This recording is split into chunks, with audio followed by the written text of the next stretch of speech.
നീതി അകലെയാണ് എന്ന് തന്നെയാണ് എൻ്റെ അഭിപ്രായം. അത് എത്രത്തോളം അകന്നകന്നു പോകും എന്നുള്ളത് ജുഡീഷ്യറി തീരുമാനിക്കേണ്ട ഒരു കാര്യമാണ്. പക്ഷേ ഞാൻ ഇപ്പോൾ ഇവിടെ നികേഷും അരുണും ചൂണ്ടിക്കാണിച്ചതുപോലെ അരവിന്ദ് കെജ്രിവാളിൻ്റെ അറസ്റ്റ് എന്ന് പറയുന്നത് കേവലം ഒരു രാഷ്ട്രീയ പകപോക്കലായി മാത്രം കാണുന്നില്ല. അത് ഇവർ സൂചിപ്പിച്ചതുപോലെ ഒരു വലിയ രാഷ്ട്രീയ പദ്ധതിയുടെ ഭാഗമായി നരേന്ദ്രമോദി ആവിഷ്കരിച്ച് നടപ്പാക്കിക്കൊണ്ടിരിക്കുന്ന ഒരു നീക്കമായിട്ടാണ് ഞാനതിനെ മനസ്സിലാക്കുന്നത്. ഞാൻ ഇതിനു മുമ്പും അത് പറഞ്ഞിട്ടുണ്ട്. നോക്കൂ, ഇപ്പോൾ ഇവിടെ ഇന്നിപ്പോൾ ഇന്ത്യൻ രാഷ്ട്രീയ സാഹചര്യത്തിൽ ആം ആദ്മി പാർട്ടിയെ പോലൊരു പാർട്ടി ഉണ്ടാവണമോ എന്നുള്ളത് മറ്റൊരു ചർച്ചാ വിഷയമാണ്. എന്നാൽ രാജ്യത്ത് ഒരു രാഷ്ട്രീയ പാർട്ടിയെ ഇല്ലാതാക്കാനുള്ള ശ്രമം നടക്കുന്നതിനെ ജനാധിപത്യ വിശ്വാസികൾ എതിർക്കേണ്ടതുണ്ട്. ഇന്നിപ്പം അരവിന്ദ് കെജ്രിവാൾ പറഞ്ഞൊരു പ്രധാനപ്പെട്ട സ്റ്റേറ്റ്മെൻറ്റ് കോടതിയിൽ E D is trying to crush my party എന്നാണ് പറഞ്ഞത്. ഇ ഡി എന്ന് പറയുമ്പോൾ ആ ഏജൻസിക്കൊന്നും ചെയ്യാനില്ല, പക്ഷേ ആ ഏജൻസി ഒരു പൊളിറ്റിക്കൽ ടൂളാണ്. അപ്പോൾ എൻ്റെ പാർട്ടിയെ തകർക്കാൻ ശ്രമിക്കുകയാണ് ചെയ്യുന്നത് എന്ന് അരവിന്ദ് കെജ്രിവാൾ പറഞ്ഞതാണ് ഇന്നത്തെ ഏറ്റവും വലിയ പ്രസ്താവമായിട്ട് ഞാൻ മനസ്സിലാക്കുന്നത്. ഞാൻ പറയാം, ഇപ്പോൾ 2012 ആം ആദ്മി പാർട്ടി രൂപീകൃതമാകുന്നത്. ആ 12 ആം ആദ്മി പാർട്ടി രൂപീകൃതമായിട്ട് ഇപ്പോൾ 24 12 വർഷമേ ആയിട്ടുള്ളൂ. ഈ 12 വർഷം കൊണ്ട് ആം ആദ്മി പാർട്ടി ഉണ്ടാക്കിയ വളർച്ചയെന്ന് പറയുന്നത് അസൂയാവഹമാണ്. കാരണം എന്താ വെച്ചാൽ, ഇപ്പോൾ 2015 ഡൽഹിയിലെ തെരഞ്ഞെടുപ്പിൽ 2012 പാർട്ടി ഉണ്ടാകുന്നു. 2015 ഡൽഹിയിൽ ആദ്യത്തെ തെരഞ്ഞെടുപ്പിനെ ആം ആദ്മി പാർട്ടി നേരിടുന്നു. എന്താ സംഭവിച്ചത്? 70 സീറ്റുള്ള ഡൽഹിയിൽ 67 സീറ്റും തൂത്തുവാരി വിജയിക്കുന്നു. അതുപോലൊരു വിക്ടറി 3 വർഷമേ ആയിട്ടുള്ളൂ ഒരു പാർട്ടി രൂപീകരിച്ചിട്ട്.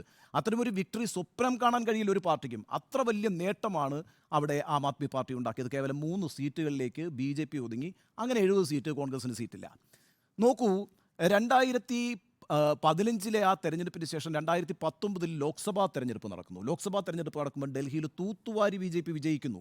7 സീറ്റാണ് ഡൽഹിയിലുള്ളത്. ആ 7 സീറ്റിലും BJP വിജയിക്കുമ്പോൾ BJP എന്താ വിചാരിച്ചത്? ആം ആദ്മി പാർട്ടി ഒരു ഇടക്കാല പ്രതിഭാസം മാത്രമാണ്, അതവിടെ അവസാനിച്ചിരിക്കുന്നു, 2020 നടക്കുന്ന തെരഞ്ഞെടുപ്പിൽ ഡൽഹി പിടിക്കാം എന്നാണ് വിചാരിച്ചത്. പക്ഷേ 2020 ഡൽഹി തെരഞ്ഞെടുപ്പിൽ എന്താ സംഭവിച്ചത്? വീണ്ടും വിജയം ആവർത്തിക്കുന്നു. 67 2015 2020 ആകുമ്പോൾ 62 ചുരുങ്ങി. 8 സീറ്റ് BJPക്ക് കിട്ടി. എങ്കിലും അത് വലിയ വിജയമായിട്ട് വീണ്ടും ആം ആദ്മി പാർട്ടി മുന്നോട്ട് വരുന്നു. അവിടെ ആം ആദ്മി പാർട്ടിയുടെ ഈ പറയുന്ന തേരോട്ടം അവസാനിക്കുന്നില്ല. 2022 പഞ്ചാബിൽ അവർ ഭരണം പിടിക്കുന്നു. എങ്ങനെയാണ് 2022 പഞ്ചാബിൽ ഭരണം പിടിക്കുന്നത്? അത് 92 സീറ്റാണ് പഞ്ചാബിലുള്ളത്. 92 സീറ്റേ, 18 സീറ്റാണ് അവിടെ BJPക്കുള്ളത്. 117 സീറ്റാണ് മൊത്തം ഉള്ളത്. അതിനകത്ത് 92 സീറ്റ് ആം ആദ്മി പാർട്ടി പിടിക്കുന്നു. അതായത് 2017 20 സീറ്റായിരുന്ന ആം ആദ്മി പാർട്ടി 2022 72 സീറ്റ് വർദ്ധിപ്പിക്കുകയാണ്. അത്ര വലിയ വിജയമാണ് പഞ്ചാബിൽ ഉണ്ടാക്കുന്നത്. ഗുജറാത്തിൽ 2022 നടന്ന തിരഞ്ഞെടുപ്പിൽ 5 സീറ്റ് നേടുന്നു, 13% വോട്ട് കൈക്കലാക്കുന്നു. ഗോവയിൽ അവർ 2 സീറ്റ് നേടുന്നു. ആകെ 40 സീറ്റേ ഉള്ളൂ ഗോവയിൽ. അവിടെ 2 സീറ്റ് ആം ആദ്മി പാർട്ടിക്ക് കിട്ടുന്നു. ഈ നിലയ്ക്ക് 4 സംസ്ഥാനങ്ങളിൽ അവരവരുടെ ശക്തമായ സാന്നിധ്യം ഉണ്ടാക്കി കഴിഞ്ഞിരിക്കുന്നു. 161 MLA-മാരുള്ളൊരു പാർട്ടിയാണ് ആം ആദ്മി പാർട്ടി. അത് പിന്നെ കോൺഗ്രസ് കഴിഞ്ഞാൽ പിന്നെ അത് ക്ലെയിം ചെയ്യാൻ പറ്റുന്ന മറ്റൊരു രാഷ്ട്രീയ പാർട്ടി ഇന്ത്യയിലില്ല. അപ്പോൾ 2012 ആം ആദ്മി പാർട്ടി രൂപീകരിച്ചതിന് ശേഷം 2024 എത്തുമ്പോൾ 12 വർഷം കൊണ്ട് അഭൂതപൂർവമായ വളർച്ച ആ പാർട്ടി കാണിച്ചു എന്ന് മാത്രമല്ല, ഹരിയാനയിലേക്ക് ആ പാർട്ടി വ്യാപിക്കുന്നു. ഇപ്പോൾ ഓരോ ഗ്രാമങ്ങളിലും ഹരിയാനയിൽ 15 മുതൽ 20 പേരുടെ വരെ കമ്മിറ്റികൾ രൂപീകരിച്ചിരിക്കുകയാണ്. അടുത്ത നിയമസഭാ തെരഞ്ഞെടുപ്പിൽ ഒരു വലിയ ത്രെട്ടാണ് ഹരിയാനയിൽ ആം ആദ്മി പാർട്ടി എന്ന് പറയുന്നത്. അപ്പോൾ അതുകൊണ്ട് ആം ആദ്മി പാർട്ടിയെ ഒരു വലിയ ഭീഷണിയായി നരേന്ദ്രമോദിയും BJPയും കണ്ടിട്ടുണ്ട്. ഞാൻ നേരത്തെ പറഞ്ഞിട്ടുണ്ട്, ഈ ഏകാധിപത്യ പ്രവണതയുള്ളവർ അവരവരുടെ പോരാട്ടം ഇന്നത്തേക്ക് കണ്ടുകൊണ്ട് നടത്തുകയല്ല, ഇന്നത്തെ ശത്രുവിനെ ഇന്ന് നേരിടുക എന്നുള്ളതല്ല അവരുടെ പദ്ധതി. മറിച്ച് മറ്റന്നാളത്തെ ശത്രുവിനെ ഇന്ന് അവർ ഫൈറ്റ് ചെയ്യും. ആം ആദ്മി പാർട്ടിയെയും അരവിന്ദ് കെജ്രിവാളിനെയും നരേന്ദ്രമോദിയും BJPയും മറ്റന്നാളത്തെ ശത്രുവായിട്ടാണ് കാണുന്നത്. അതുകൊണ്ടാണ് ഇന്ന് തന്നെ ഇല്ലാതാക്കാൻ നോക്കുന്നത്. ഇപ്പോൾ 2006 വേൾഡ് കപ്പിലാണെന്ന് തോന്നി സെനദീൻ സെഡാനെ മാട്രാസി നെഞ്ചത്തിരിച്ച് താഴെ വീഴ്ത്തുന്നുണ്ട്. അങ്ങനെ ഈ സെനദീൻ സെഡാൻ പോയതോടുകൂടി ആ ടീമിൻ്റെ ശക്തി അങ്ങ് പോയിട്ട് വേൾഡ് കപ്പ് ഇറ്റലി നേടുന്നൊരു കാഴ്ചയാണ് നമ്മൾ കാണുന്നത്. അതുപോലെയാണ് ആം ആദ്മി പാർട്ടിയെ സംബന്ധിച്ചിടത്തോളം ഈ അരവിന്ദ് കെജ്രിവാൾ എന്ന് പറയുന്ന ആൾ. ആ അരവിന്ദ് കെജ്രിവാളിനെ പിടിച്ച് അകത്തിട്ട് അരവിന്ദ് കെജ്രിവാളിനെ ഇല്ലാതാക്കുകയാണ് എങ്കിൽ യഥാർത്ഥത്തിൽ ആം ആദ്മി പാർട്ടി എന്ന് പറയുന്നതിനെ പെട്ടെന്ന് അവസാനിപ്പിക്കാൻ കഴിയും. കാരണം അരവിന്ദ് കെജ്രിവാൾ എന്ന് പറഞ്ഞ സെൻട്രൽ പോയിന്റിനെ ചുറ്റിക്കൊണ്ടാണ് ഈ ആം ആദ്മി പാർട്ടി ഇങ്ങനെ നിൽക്കുന്നത്. ഞാനൊരു കാര്യം പറയാം, ഇപ്പോൾ ഈ നരേന്ദ്രമോദി വളർന്നു വരുന്ന യഥാർത്ഥത്തിൽ കോൺഗ്രസ് ശ്രദ്ധിച്ചിട്ടില്ല. ഇപ്പോൾ 2004 മുതൽ 2014 വരെ കോൺഗ്രസ് ആണല്ലോ ഭരിച്ചിരുന്നത്. 10 വർഷം അവർ ഭരിച്ചിരുന്നു. എന്തൊക്കെ കേസുകൾ ഇപ്പോൾ നരേന്ദ്രമോദി പെരുമാറുന്നതനുസരിച്ചാണ് ഈ ഗോദ്ര അടക്കമുള്ള കേസുകൾ വെച്ചിട്ട് എന്തൊക്കെ രീതിയിൽ നരേന്ദ്രമോദിയെ പിടിക്കാമായിരുന്നു. അമിത്ഷായെ പിടിച്ച് ജയിലിട്ടല്ലോ, നരേന്ദ്രമോദിയെ ടച്ച് ചെയ്തിട്ടില്ല. അപ്പം നരേന്ദ്രമോദി എന്ന് പറഞ്ഞ് വളർന്നു വരുന്ന പ്രതിഭാസത്തെ കോൺഗ്രസ് അഡ്രസ്സ് ചെയ്തിട്ടില്ല. പക്ഷേ ആ വീഴ്ച നരേന്ദ്രമോദി കാണിക്കത്തില്ലെന്ന് ഞാൻ പറയുന്നു. നരേന്ദ്രമോദി അങ്ങനെ ഒരാളാണ്. നരേന്ദ്രമോദിക്ക് അറിയാം ഇനി വരാൻ പോകുന്ന ഏറ്റവും വലിയ ശത്രു അരവിന്ദ് കെജ്രിവാളാണ് എന്ന്. അതുകൊണ്ട് അരവിന്ദ് കെജ്രിവാളിനെ ഇല്ലാതാക്കുക, അതുവഴി ആം ആദ്മി പാർട്ടി എന്ന് പറയുന്നത് ഇപ്പോൾ നോർത്ത് ഇന്ത്യയിലും മധ്യ ഇന്ത്യയിലും വികസിച്ചുകൊണ്ടിരിക്കുന്ന ഒരു പാർട്ടി എന്നുള്ള നിലയ്ക്ക് അതിനെ നാമാവിശേഷമാക്കുക എന്നുള്ളത് ഒരു രാഷ്ട്രീയ പദ്ധതിയാണ് BJPയുടെ. അതിൻ്റെ ഭാഗമായിട്ടാണ് ഈ കാര്യങ്ങൾ നടന്നുകൊണ്ടിരിക്കുന്നത്. ഒരു കാര്യം കൂടി ഞാൻ പറയാം.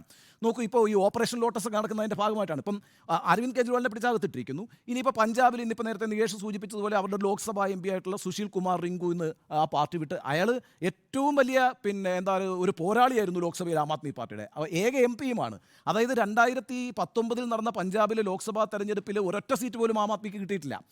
ജലന്ധറിലെ 2023 കഴിഞ്ഞ വർഷം നടന്ന ഉപതെരഞ്ഞെടുപ്പിലാണ് ഈ പറയുന്ന സുശീൽ കുമാർ റിങ്കു വിജയിച്ചു വന്നിട്ടുള്ളത്. അപ്പോൾ അയാളാണ് ഇപ്പോൾ ആകെപ്പാടെ ഒരു ഒറ്റ MP ഉള്ളൂ, അയാളാണിപ്പം മാറിയിരിക്കുന്നത്. ഈ പറഞ്ഞ കണക്ക് ഇന്നിപ്പം ഈ ഭരദ്വാജ് നടത്തിയ വാർത്താ സമ്മേളനത്തിൽ ഡൽഹിയിൽ പറയുന്നുണ്ട് പല MLA-മാർക്കും ഫോൺ കോളുകൾ വന്നുകൊണ്ടിരിക്കുന്നു, വലിയ വലിയ ഓഫറുകളാണ് കൊടുത്തുകൊണ്ടിരിക്കുന്നത്, സീറ്റ് കൊടുക്കും, വൈ കാറ്റഗറി സെക്യൂരിറ്റി കൊടുക്കും, മറ്റു പല വാഗ്ദാനങ്ങളുമുണ്ട്. ആ രീതിയിലൊരു ഓപ്പറേഷൻ ലോട്ടസിൻ്റെ ശ്രമം വേറൊരു വഴിക്ക് കൂടി നടക്കുന്നു. പിന്നെ ഈ പറയുന്ന രാഷ്ട്രപതി ഭരണത്തിലുള്ള നീക്കം നടക്കുന്നു. നമ്മൾ ഈ ഡൽഹിയെ മനസ്സിലാക്കേണ്ടത് 1957 ഡൽഹിയിൽ ആദ്യമായിട്ട്, ഡൽഹിയിൽ ശരിക്കും പറഞ്ഞാൽ ഒരു മുനിസിപ്പൽ കോർപ്പറേഷനാണ് ഉണ്ടായിരുന്നത് 57. പിന്നീട് അത് 1966 മെട്രോപൊളിറ്റൻ കൗൺസിൽ എന്ന് പറഞ്ഞിട്ടൊരു കൗൺസിൽ രൂപീകരിച്ചു. ആ കൗൺസിലിൻ്റെ വളരെ വിചിത്രമായ കാര്യം എന്ന് വെച്ചാൽ ആ കൗൺസിലിൻ്റെ ചെയർമാൻ ആരായിരുന്നു എന്നറിയോ? LK അദ്വാനി ആയിരുന്നു. 67 മുതൽ 70 വരെ LK അദ്വാനിയാണ് മെട്രോപൊളിറ്റൻ കൗൺസിലിൻ്റെ ചെയർമാൻ. അതുവരെ ആ ഇരുന്ന് പ്രവർത്തിച്ചതിൻ്റെ അടിസ്ഥാനത്തിൽ 70 ആദ്യമായിട്ട് LK അദ്വാനി ലോക്സഭയിലേക്ക് മത്സരിക്കുന്നത് ഡൽഹിയിൽ നിന്നാണ്. അങ്ങനെയാണ് അവിടേക്ക് എത്തിച്ചേരുന്നത്.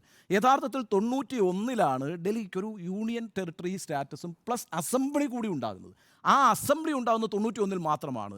നോക്കൂ, ഞാൻ ഉറപ്പിച്ചു പറയുന്നു 3-2 ഭൂരിപക്ഷമാണ് നരേന്ദ്രമോദിക്കും BJPക്കും അവരാഗ്രഹിക്കുന്നത്. അങ്ങനെ കിട്ടുകയാണെങ്കിൽ അവരുടെ ആദ്യത്തെ നീക്കങ്ങളിലൊന്ന് ഈ ഡൽഹിയിലെ അസംബ്ലി അങ്ങ് ഇല്ലാതാക്കിയിട്ട് പഴയ മെട്രോപൊളിറ്റൻ കൗൺസിൽ എന്ന് പറയുന്ന സാധനം കൊണ്ടുവരും. ആ ഒരു അമെൻമെൻറ്റ് ഒരു ആക്ടിൽ 66ാമത്തെ ആക്ടിൽ ഒരു അമെൻമെൻറ്റ് കൊണ്ടുവന്നുകൊണ്ടാണ് 91 അവിടെ അസംബ്ലി കൊണ്ടുവന്നതെങ്കിൽ അതിനെ തിരിച്ചു കൊണ്ടുപോകുന്നതാണ് BJPയുടെ അകത്ത് നടക്കുന്ന വളരെ പ്രധാനപ്പെട്ട ചർച്ചയാണ്.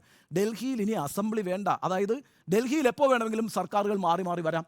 ഡൽഹി ഭരിച്ചുകൊണ്ടിരിക്കുന്നത് രാജ്യത്തെ ഭരണം പിടിച്ചിരിക്കുന്ന സർക്കാരിൻ്റെ മൂക്കിന് താഴെ മറ്റൊരു ഭരണാധികാരി ഉണ്ടായിക്കൂടാ എന്നുള്ളത് ഈ പറയുന്ന ഈ ഓട്ടോക്രസിയുടെ ഒരു രീതിയാണത്. ആ രീതിയിൽ ഡൽഹിയിൽ അസംബ്ലി ഡിസോൾവ് ചെയ്തുകൊണ്ട് ആ അമെൻമെൻറ്റ് വരുത്തിക്കൊണ്ട് ഡൽഹിയിൽ ഇനി ഒരു അസംബ്ലി ഉണ്ടാകുമെന്ന് ഞാൻ പ്രതീക്ഷിക്കുന്നില്ല. BJP ഒരിക്കൽ കൂടി 3-2 ഭൂരിപക്ഷത്തിൽ അധികാരത്തിൽ വരികയാണെങ്കിൽ. അപ്പോൾ ഈ അർത്ഥത്തിലൊക്കെ വലിയൊരു രാഷ്ട്രീയ പദ്ധതിയാണ് നടപ്പാക്കുന്നത്. ഒരു കാര്യം കൂടി വളരെ ശ്രദ്ധേയമാണ്. ഇന്നത്തെ കാര്യത്തിനകത്ത് ഏറ്റവും പ്രധാനപ്പെട്ട കാര്യം എന്ന് പറയുക, ഒരു ആർഗ്യുമെൻറ്റ് ഈ EDയുടെ വക്കീൽ നടത്തുന്നുണ്ട്. ആ ആർഗ്യുമെൻ്റ് എന്ന് പറയുന്നത്, നോക്കൂ, ഏറ്റവും പ്രധാനപ്പെട്ട ഒരു കാര്യമായിട്ട് ഞാൻ മനസ്സിലാക്കുന്നത് ആം ആദ്മി പാർട്ടിയെക്കുറിച്ച് ഒരു ആർഗ്യുമെൻറ്റ് പറയുന്നുണ്ട്. Aam Aadmi party took bribe. ആരാണ് ബ്രൈബ് വാങ്ങിച്ചിരിക്കുന്നത്? Aam Aadmi party took bribe and used it in Goa elections. We have documents that this money was used in the Goa election through the hawala route. ചെറിയൊരു ആർഗ്യുമെൻ്റ് അല്ല ഇത്. അതായത് ആം ആദ്മി പാർട്ടി പണം കൈപ്പറ്റിയിരിക്കുന്നു, കൈക്കൂലി പണം കൈപ്പറ്റിയിരിക്കുന്നു, എന്നിട്ട് അത് ഗോവ ഇലക്ഷനിൽ വിനിയോഗിച്ചിരിക്കുന്നു. എങ്ങനെ? ഹവാല റൂട്ട് വഴി. നോക്കൂ, ഇവിടെ ആം ആദ്മി പാർട്ടി കൂടി ഇതിനകത്തൊരു കൾപ്രിറ്റ് ആവുകയാണ്, ഇതിനകത്തൊരു പ്രതിയാവുകയാണ് ആം ആദ്മി പാർട്ടി.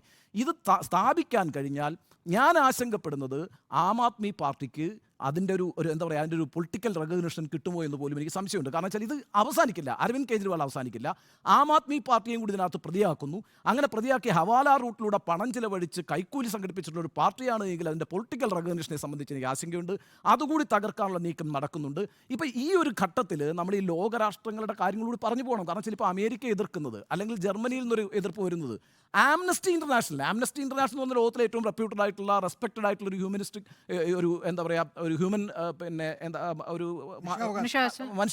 ഹ്യൂമൻ റൈറ്റ്സിൻ്റെ ഒരു വലിയ പ്രസ്ഥാനമാണ്. അപ്പോൾ ആ പ്രസ്ഥാനം പോലും പറയുന്നു ഇന്ത്യയിൽ ജനാധിപത്യം അപകടത്തിലാണ്. എന്തുകൊണ്ടാണെന്നറിയാമോ? ലോകരാഷ്ട്രങ്ങളിൽ നമുക്കറിയാമല്ലോ സ്മൃതി, വിരലിലെണ്ണാവുന്ന രാഷ്ട്രങ്ങൾ മാത്രമേ തിയോക്രസി ആയിട്ടുള്ളൂ. അതേപോലെ വിരലിലെണ്ണാവുന്ന രാഷ്ട്രങ്ങളിൽ ഓട്ടോക്രസിയേ ഉള്ളൂ. ഭൂരിഭാഗം രാഷ്ട്രങ്ങളും ഡെമോക്രസിയിലാണ് ആ സിസ്റ്റത്തിലാണ് ജീവിച്ചുകൊണ്ടിരിക്കുന്നത്. അപ്പം ലോകത്ത് ഏതൊരു സ്ഥലത്ത് ഡെമോക്രാറ്റിക് ആയിട്ടുള്ള സിസ്റ്റം അപകടത്തിലേക്ക് പോകുന്നു എന്ന് കണ്ടാൽ ലോകരാഷ്ട്രങ്ങൾ ആശങ്കപ്പെടും. നമ്മുടെ രാജ്യത്ത് അത് സംഭവിക്കുന്നുണ്ടെങ്കിൽ നമുക്കുള്ള ആശങ്ക പോലെ തന്നെ ജനാധിപത്യത്തിൽ വിശ്വസിക്കുന്ന സമൂഹങ്ങൾക്ക് അതിനകത്ത് ആശങ്ക ഉണ്ടാകും. നമ്മളിപ്പോൾ വേറൊരു രാജ്യത്ത് ഒരു ജനാധിപത്യ വ്യവസ്ഥ തകർച്ചയിലേക്ക് പോകുകയാണെങ്കിൽ നമ്മൾ നമ്മുടെ അഭിപ്രായം പറയുമല്ലോ. ആ അർത്ഥത്തിൽ ഇതിനെ കണ്ടാൽ മതി. അപ്പോൾ ആ അർത്ഥത്തിൽ ലോകരാഷ്ട്രങ്ങൾ തന്നെ ഇതിനെ വലിയ സീരിയസ് ആയിട്ട് കാണുന്നു. അപ്പോൾ അതൊക്കെ കൊണ്ട് ഈ ആം ആദ്മി പാർട്ടി എന്ന് പറയുന്ന ഒരു പ്രസ്ഥാനം ഇന്ത്യയിൽ വേണോ വേണ്ടയോ എന്നുള്ളതല്ല, മറിച്ച് നമ്മുടെ ബഹുസ്വര ജനാധിപത്യ സംവിധാനത്തിനകത്ത് ഒരു രാഷ്ട്രീയ പാർട്ടിയെ അന്വേഷണ ഏജൻസി ഉപയോഗിച്ചുകൊണ്ട് നിയമത്തിൻ്റെ പഴുതുകൾ ഉപയോഗിച്ചുകൊണ്ട് ഇല്ലാതാക്കാൻ ശ്രമിക്കുകയും അത്തരത്തിൽ വളർന്നു വരുന്ന എതിർ ശബ്ദങ്ങളെ അടിച്ചമർത്താൻ ശ്രമിക്കുകയും ചെയ്യുമ്പോൾ അതിനെതിരെ ജാഗ്രത പാലിക്കേണ്ടതുണ്ട്. അത്തരത്തിലൊരു രാഷ്ട്രീയ സാഹചര്യത്തിലാണ് ഇന്ത്യ എന്നാണ് ഞാൻ മനസ്സിലാക്കുന്നത്. ശരി, അപ്പോൾ നീതി അകലെ തന്നെയാണ്. നിശ്ചയമായി.